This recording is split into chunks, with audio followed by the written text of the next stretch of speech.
ঝিলের দেওয়া divorce paper ছিঁড়ে ফেলে চৈতিকে জব্দ করল সাক্ষ্য। সম্পূর্ণ জানতে ভিডিওটিতে একটি লাইক করে দেখতে থাকো। গল্পের শুরুতেই দেখা যায় বাড়িতে এসেই ঝিল খুব খারাপ ব্যবহার করতে থাকে সবার সাথে। আসলে ঝিল খুব কান্নাকাটি করতে থাকে আর বলে, আমার এই বাড়িতে জন্ম নেওয়াটাই যেন সবথেকে বড় কাল হয়ে দাঁড়িয়েছে। আচ্ছা, আমরা বস্তিতে মানুষ হয়েছি বলে আমরা কি মানুষ নই? আমরা কি খুব জীবজন্তু নাকি যে সবাই আমাদের সাথে খারাপ ব্যবহার করে? এরপরে মিনতি বলে, আচ্ছা তুই একটু শান্ত হ না, তুই এরকম করছিস কেন? তোর তো মাথায় ব্যথা করছিল, এরপর কিন্তু মাথার ব্যথাটা আরও বাড়বে, তাই বলছি তুই একটু শান্ত হ। কিন্তু ঝিল কোনোভাবেই শান্ত হতে পারে না। ঝিল তখন বলে, আমি কিভাবে শান্ত হব সেটাই তো বুঝে উঠতে পারছি না। আমার যে অনেক খারাপ লাগছে, কিন্তু কেন খারাপ লাগছে সেটা কিছুতেই বাড়ির লোককে বলে বোঝাতে পারে না। এরপরে ঝিলের মা বলে, আচ্ছা তোকে কি কেউ কিছু বলেছে? যদি কেউ কিছু বলে থাকে তাহলে তুই আমাদেরকে খুলে বল, আমরা তাকে জব্দ করব, বল না। কিন্তু ঝিল চৈতির ব্যাপারে কাউকে কিছুই জানাতে চায় না। ঝিল ভাবে, ওনাকেই যদি আপনি ভালোবাসবেন তাহলে আমাকে বিয়ে করতে গেলেন কেন? আর সবার সামনেই বা বউ বউ বলে কেন পরিচয় দিতে গেলেন? আমি এটাই বুঝতে পারলাম না। তখনই ঝিলের দিদি বলে, তুই যে এত রিয়্যাক্ট করছিস, তোর মাথার ওপরে তো আঘাত পড়ছে, এরপর তো শরীরটা আরও বেশি করে খারাপ হবে। তুই তো হসপিটালেই অজ্ঞান হয়ে পড়ে গেছিলিস, ভাগ্যিস সাক্ষ্যবাবু ধরলো, না হলে তো অবস্থা আরও বেশি খারাপ হয়ে যেত। তুই একটু শান্ত হ, এরকম করিস না। কিন্তু ঝিল কোনোভাবেই শান্ত হতে পারে না। এদিকে সাক্ষ্য ভাবে যে এই পেশেন্টটাকে দেখে নিয়ে ঝিলের দেওয়া চিঠিটা খুলে দেখবে। আসলে ঝিল কী লিখেছে এখনও জানে না। ঝিলের দেওয়া চিঠিটা দেখে সাক্ষ্য ভেবেছে হয়তো ঝিল মুখে কিছু বলতে পারেনি, তাই লাভ লেটার দিয়ে গেছে। কিন্তু সাক্ষ্য এটা জানেই না যে ওর মধ্যে কোনো লাভ লেটার না, ওর মধ্যে আছে ডিভোর্স পেপার। এর মধ্যেই পেশেন্ট দেখা শেষ হয়ে যেতেই তখনই ঠিক করেছে চিঠিটা পড়বে যে ওর মধ্যে কি লেখা আছে। ঠিক তখনই চলে এসেছে চৈতি আর বলে, কিরে তুই এখন ঠিক আছিস তো? মানে তোর কি এখন পেশেন্ট আছে? চল না আমার সাথে একটু যাবি, একটা এমার্জেন্সি পেশেন্ট আছে, তাকে দেখলে একটু সুবিধা হতো। সাক্ষ্য বলে, কিন্তু পেশেন্টটা তো আমার না, আর পেশেন্টটা কার? এরপরেই দেখা যায় চৈতি বলে, তাতে কি হয়েছে, এমার্জেন্সি পেশেন্ট না, সেই জন্যই বলছি। ঠিক সেই মুহূর্তেই সিনিয়র যে ডক্টর ছিল সে ফোন করে বলে দেয় সে চলে এসেছে, পেশেন্টকে দেখে নিচ্ছে। চৈতি তখন বলে, ঠিক আছে স্যার, আপনি যখন চলে এসেছেন তখন তো আর কোনো সমস্যাই নেই। এরপর সাক্ষ্যকে বলে, তোর আর পেশেন্ট দেখা নেই তো? আমারও আর পেশেন্ট দেখা নেই। এক কাপ কফি খাবি নাকি? চল ক্যান্টিন থেকে কফি খেয়ে আসি। তখনই সাক্ষ্য বলেন, না না, এখন আমি ক্যান্টিনের ওখানে যেতে পারবো না, এই ঘরেই যদি ব্যবস্থা করতে পারিস তো নিয়ে আয়, অসুবিধার কিছু নেই, আমার একটা ইম্পর্টেন্ট কাজ আছে। তখন চৈতি বলে, আমারও একটা ইম্পর্টেন্ট কাজ আছে, একটু বেরোতে হবে, আমার সাথে যাবি তুই? সাক্ষ্য বলে, আমি নার্সিংহোমের গাড়ি ড্রাইভারদের বলে দিচ্ছি, কেউ একজন তোকে গিয়ে তোর জায়গায় ছেড়ে আসবে, আমি এখন যেতে পারবো না। এরপর চৈতি বলে, আচ্ছা তুই ঝিলের ব্যাপারটাকে নিয়ে কি ভাবলি? সাক্ষ্য তখন বলে, কি ভাববো, মানে ভাবনা চিন্তা করার কি আছে, আমি তো এটাই বুঝে উঠতে পারছি না। চৈতি তখন বলে, না মানে আমি বলতে চাইছিলাম যে শুনলাম কানাঘুষো আর কি, যে ঝিল নাকি তোকে একটা কি কাগজ টাগজ দিয়ে গেছে।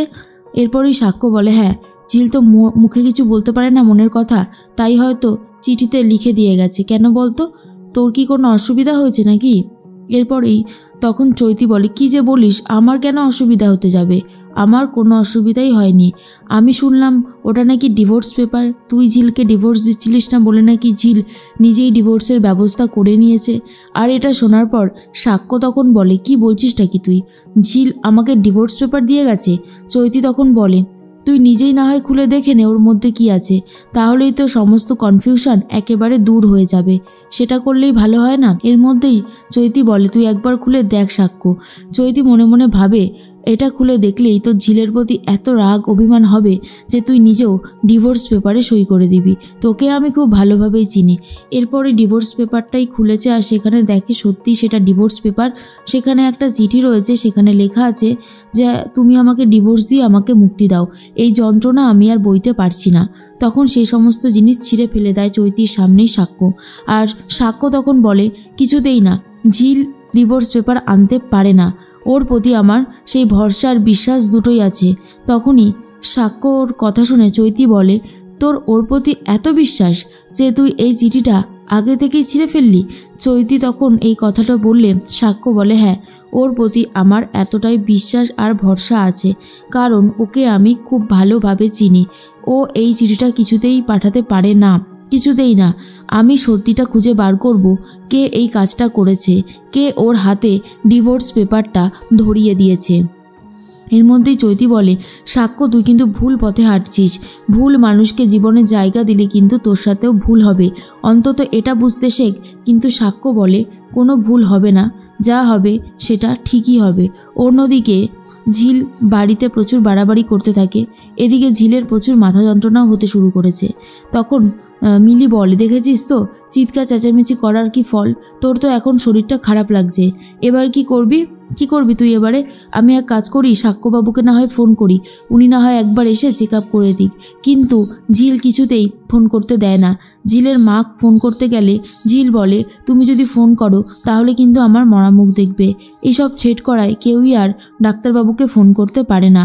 বাকিরা সবাই বলে, আচ্ছা ঝিল, আমরা তোর মাথায় একটু হাত বুলিয়ে দিই, তাহলে দেখবি তোর শরীরটা ভালো লাগবে, তুই অন্তত ছটপট ছটপট করিস না। কিন্তু ঝিল কোনো কথাই শুনতে চায় না। এরপরেই সাক্ষ্য চলে এসেছে ঝিলের বাড়িতে। দেখে বুঝতে পারে ঝিল আবার রিয়্যাক্ট করছে, আর রিয়্যাক্ট করলেই যে ওর মাথায় পেইন হবে সেটা সাক্ষ্য খুব ভালোভাবেই জানতো। তখনই ঝিলের মা বলে, আরে সাক্ষ্যবাবু, আপনি দেখুন না, তখন থেকে কেমন ছটপট ছটপট করছে, আমাদের কোনো কথা শুনছে না। এরপর যদি শরীরটা আরও বেশি খারাপ হয় তখন কি হবে বলুন তো? সাক্ষ্য বলে, তুমি এরকম করছো কেন? কি হয়েছেটা কি এরকম করার মতন? কি হয়েছে আমি তো এটাই বুঝে উঠতে পারছি না। ঝিল তখন বলে, আপনি কেন এসেছেন এখানে? আপনি যান না ওই চৈতি ম্যাডামের কাছে, আপনি আমার কাছে আসবেন না, আমার এটা একদমই ভালো লাগছে না। সাক্ষ্য তখন বলে, কেন বলো তো ভালো লাগছে না? আর তুমি বা আমার সাথে এরকম বাজে ব্যবহার করছো কেন? আমি কি করেছি? উল্টে তুমি আমাকে ডিভোর্স পেপার দিয়ে এসেছো। আমি কি অন্যায় করেছি যার জন্য তুমি এই কাজটা করলে? আমি তো তোমাকে ট্রিটমেন্ট করে সুস্থ করতে চেয়েছি, সেটাই কি আমার অন্যায় হয়েছে? কী হলো, চুপ করে থেকো না, বলো। আর তোমরা যদি সবাই একটু ঘরটা ফাঁকা করে দাও তাহলে আমার কথা বলতে সুবিধা হয়। এরপর ঝিলের বন্ধুরা বলে, হ্যাঁ হ্যাঁ নিশ্চয়ই, আপনি বলুন না ওর সাথে কথা, আমরা বরং ঘর থেকে বেরিয়ে যাই। এরপর ঘরটা ফাঁকা করে দেয় যাতে ঝিল আর সাক্ষ্য দুজনে একটু নিরিবিলিতে কথা বলতে পারে। সাক্ষ্য তখন বলে, কি হয়েছে বলো তো? তুমি এইরকমভাবে ডিভোর্স পেপার দিলে কেন? আমি জানি এই ডিভোর্স পেপারটা তুমি ইচ্ছে করে দাওনি, কেউ কি তোমাকে জোর করেছিল? আর আমি জানি কে তোমাকে জোর করতে পারে, সবটাই আমার আন্দাজ আছে। কিন্তু ঝিল বলে, আমি কিছু জানি না, সই করে আমাকে মুক্তি দাও, আমার ভালো লাগছে না, এই রকমভাবে অপমান আমি আর সইতে পারছি না। তাই যত তাড়াতাড়ি সম্ভব তুমি ডিভোর্স পেপারে সই করে দিয়ে আমাকে মুক্তি দাও। কিন্তু সাক্ষ্য ঠিক করে ডিভোর্স তো দেবেই না, উল্টে ঝিলকে বাড়িতে নিয়ে যাবে।